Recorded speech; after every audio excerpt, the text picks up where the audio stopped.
herd.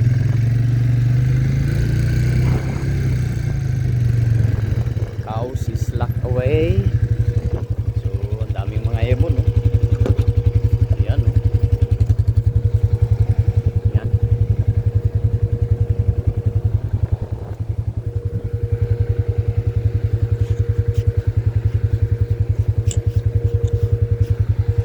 Ayos pa yung pets para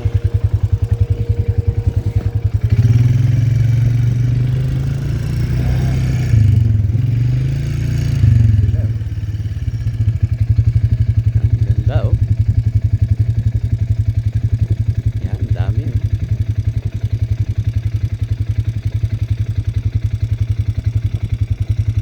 Yan.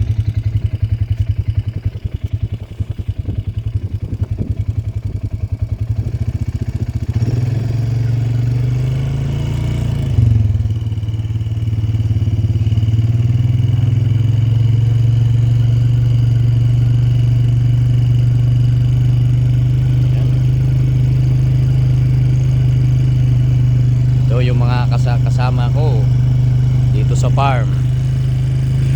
Baka, ibon. Yan.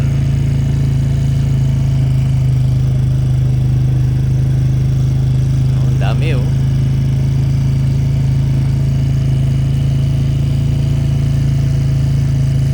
Ito yung mga malalaki.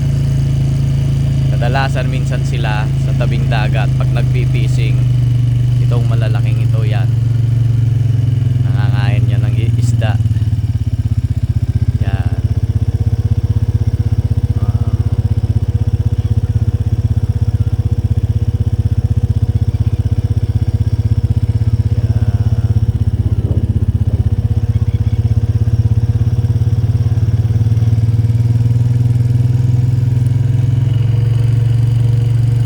Yan yung second herd. Ito naman yung first herd.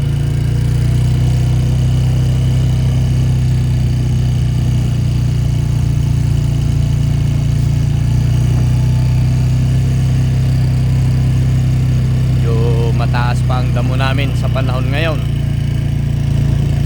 Oh, ito. Yan.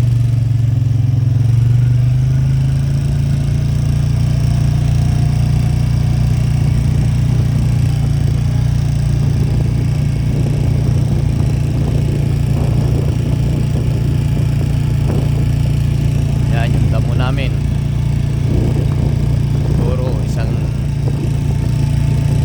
Isang linggo pa bago mag-race ito kasi may nakareserba pang padak. Matataas na rin ang cover.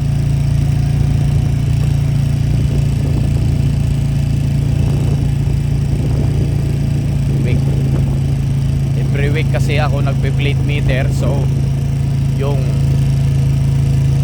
na plate meter ko 299. So kung ipe-plate meter ko bukas, nasa 3,000 na yun. Ito mataas na rin ito. Yan. Fluid pump namin. Nagliparan yung mga itik.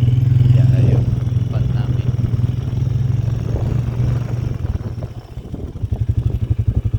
Yan. Yung tubig na yan yung nanggagaling sa shed. Pagdating dito, sala na, may galing sa sand trap. So yan. At yan, naka-inject sa pivot.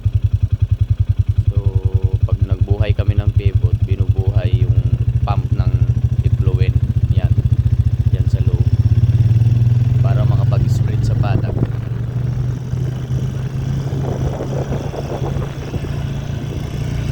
Guys, thank you for watching. See you next video. Bye.